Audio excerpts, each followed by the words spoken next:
Hey everyone, I hope you all are doing okay.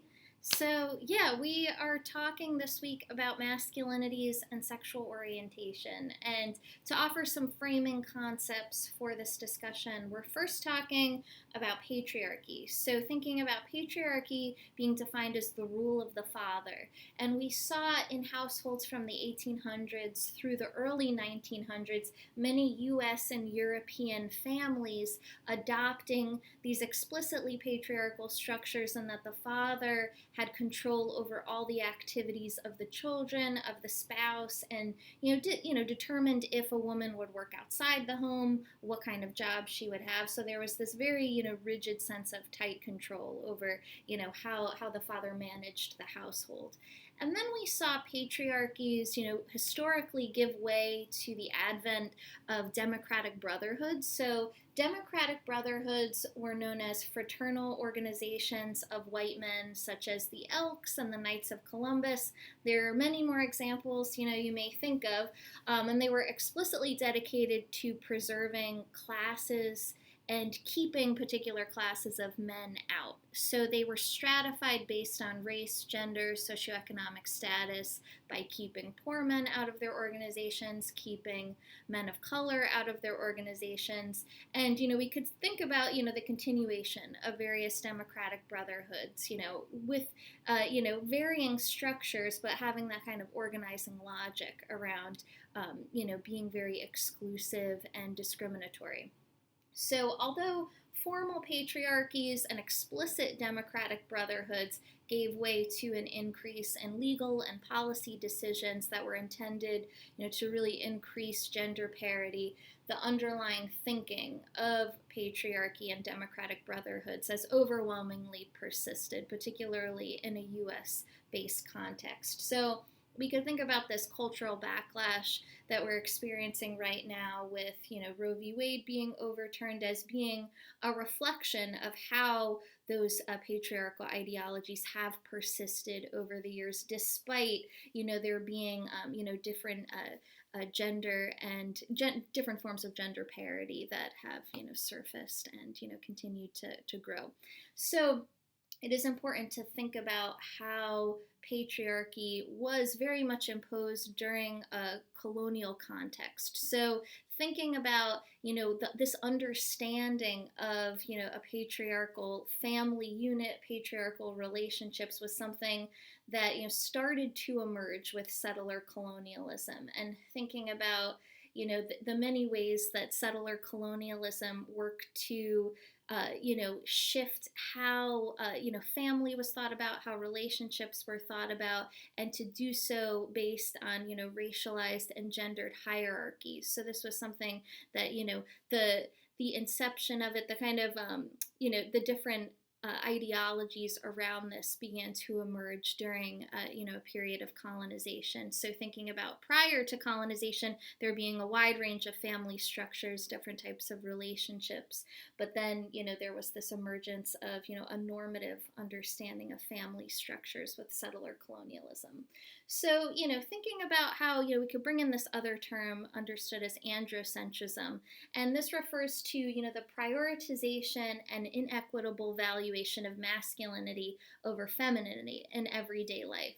So androcentrism tends to be present in societies like the US that we were just describing. So thinking about where there's some degree of formal gender equality at play, yet those persisting patriarchal ideologies and practices are continuing to be present in some way, shape, or form, and manifesting in policy decisions, manifesting in everyday social relations, and how they're embedded in social institutions like the family, like healthcare, all of these various social institutions that we could think of examples for. So of course, a key example of how we see the continued devaluation of femininity in our culture is the way that we devalue particular occupations that are associated with feminized traits. So, nursing, domestic work, teaching, all of these professions that we associate with, requiring some level of, what are termed soft skills now, like empathy, being nurturing in some way. So thinking about how those tend to be devalued in various ways. So not only devalued in the sense of, folks tend to make less in those professions. So monetarily, they're devalued, but also culturally devalued in that, they can at times be dismissed as, not being as important as other jobs, which is not to say they, serve a really vital social function in everyday society.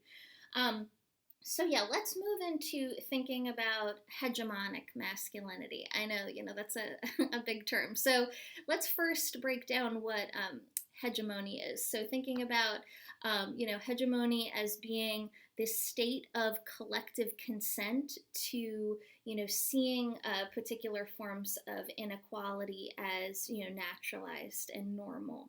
So, it's this way of justifying or, making, different forms of inequality seem at times desirable. So, thinking about how, this can take shape in so many different ways, and thinking about, the different forms of how we can think about that state of collective consent to naturalizing gender inequality. So thinking about how that would take shape in relationships, thinking about how that would take shape in the media and representations, in the media and whatnot. So hegemonic masculinity specifically refers to it's a particular set of gendered performances that functions to justify and naturalize gender inequality. So it assures widespread consent to subordinating and demeaning femininity. So, it's this way of expressing masculinity in ways that, are intended to really continue to reinforce those ideas of a subordinate and a dominant party. So thinking about how that would even take shape in everyday relationships and everyday life. So thinking about this valuation of power and dominance, and thinking about power not necessarily as always being a bad thing, but thinking about power in this instance as being that expression of like aggression or dominance, like exerting power over someone, as opposed to thinking about a sense of like healthy empowerment. So hegemonic masculinity is deeply intertwined with heteronormativity. So heteronormativity is this idea of assuming straightness in everyday life in our culture. So it's this relationship between conforming to gender rules and individual and institutional biases, reinforcing the assumption of heterosexual identity. So the idea of reinforcing the assumption of straightness. So heteronormativity shows up in like questions people ask in the workplace, like if you're a cisgender woman, assuming that you have a man as a partner, just like assuming what relationships you'll have and what those relationships will look like what your interests and activities will be. So thinking about that idea of continuously reinforcing heterosexuality as the norm. And, this goes hand in hand with homophobia, and, homophobia being this, fear, policing, and discrimination of those that defy heteronormative expectations. And it really does go hand in hand with masculinity. So this is probably very evident to folks that, people, when they're really trying to enact a masculine performance, there can be this fear at play of, being perceived as not straight. So, the continued expression of masculinity can really be driven by not wanting to appear as gay. So in any way, defying heteronormative expectations. So this can really facilitate what's known as male flight. So it's men avoiding, women's areas of activities to avoid being bullied or policed. So, things like there's so many examples folks could probably think of, but, thinking about like not wanting to like paint your nails, or like, I don't like get a manicure or a pedicure, like being worried that's going to be perceived as gay, and thinking about just like all of the different ways that men can bully one another, and use those forms of policing and bullying to mandate the expression of masculinity.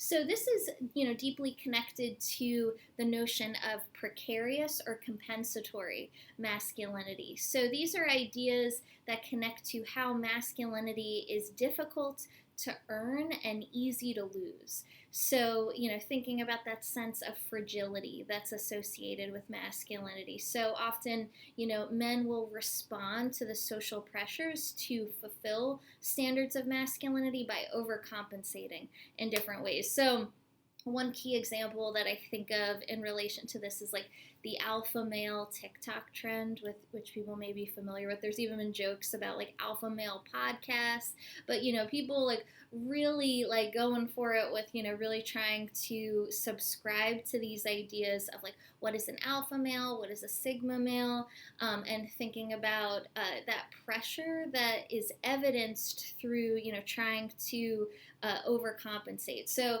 in other words, there's like a response to social pressures to uphold standards of masculinity, and then with that you'll see this overcompensation, which can be like making videos, like demonstrating how much of an alpha you are, and offering advice to others, and people demonstrating how much of like an alpha or a sigma male they are.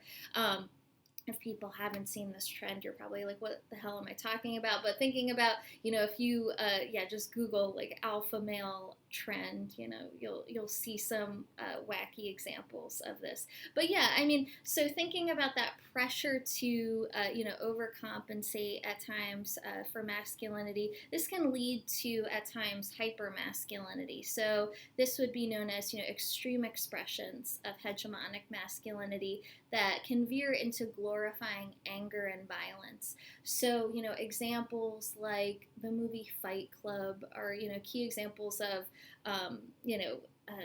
hypermasculinity, thinking about like different forms of, even domestic violence, can be examples of this. So like everyday life examples, as well as, those media representations that can glorify,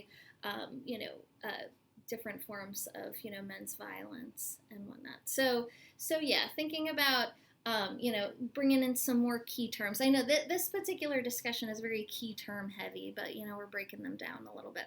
So we're also thinking about this idea of exculpatory chauvinism, which is essentially this idea of like giving men a free pass for demonstrating negative attributes, and justifying them based on gender stereotyping. So like if men lose their temper, it's like, oh, he's just like being a guy, just like getting aggressive.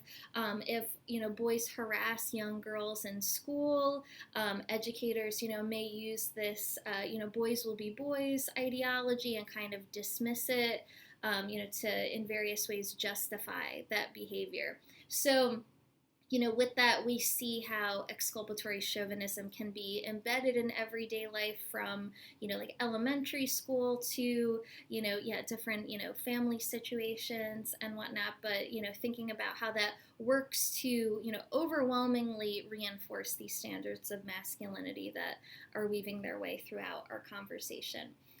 Another concept that we're bringing in is this notion of the patriarchal bargain. So patriarchal bargain would refer to justifying masculinity in order to receive its rewards. So my mind for this example usually goes to, thinking about the amount of like white women that voted for Trump, and thinking about, how, white women defended different misogynist comments that, came up during, this time. But thinking about, how that could definitely be seen as this way of justifying masculinity in order to ensure proximity to the benefits of white supremacy. So, with that, we see the intersectional dimensions of, this as well.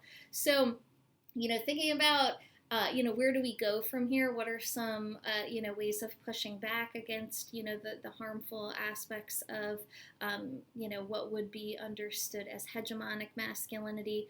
We're thinking about hybrid masculinities. So, the text this week brings up this notion of hybrid masculinities, which would be an intervention in hegemonic masculinity through expressing masculinity in a variety of ways that, are not intended to reproduce harm, that are intentionally trying to, think about what it looks like to ensure, gender parity and whatnot, and really aim at subverting heteronormative expectations. So, some examples that come to mind could be, dads, playing dress up in princess outfits with their kids and kind of like defying heteronormative expectations, even though, some people in their family might bully them for something like that. But yeah, like thinking about how this could show up in, how people raise their kids, kind of subverting those different expectations as a way of, really reinforcing the possibilities of, gender justice and gender parity. Okay, so let's move into some discussion about sexual orientation. So, our previous discussion about masculinities will connect to this. But thinking about, first and foremost, I do think it's important to draw this distinction between sexuality and sexual orientation because they can be used interchangeably at times. So, sexuality refers to sexual behaviors you enjoy, thinking about what gives you pleasure, and this is deeply personal. Orientation, on the other hand, is broadly defined as persons to whom you're attracted to sexually, romantically, emotionally, and this can, of course, evolve over time. So thinking about drawing that distinction there is important. So, very often, sexual preference and orientation will also be used interchangeably, whereas preference implies an option that can easily be changed, and orientation is an inherent part of someone's identity.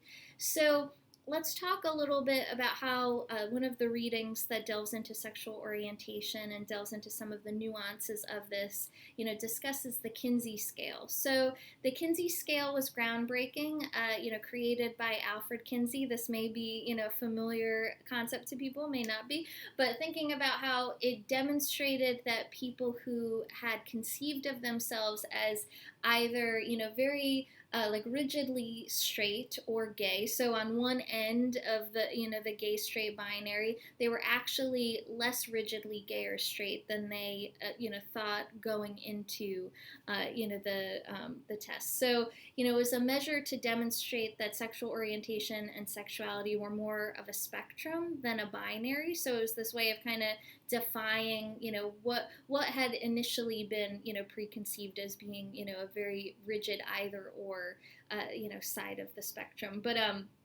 thinking about that it was more fluid than people had realized, or I should say it was people conceptualized themselves as more fluid than they thought of at the inception of it. So the scale had limitations. It definitely left out understandings of asexuality and aromanticism, which refers to those who don't desire to be with anyone sexually or romantically, respectively.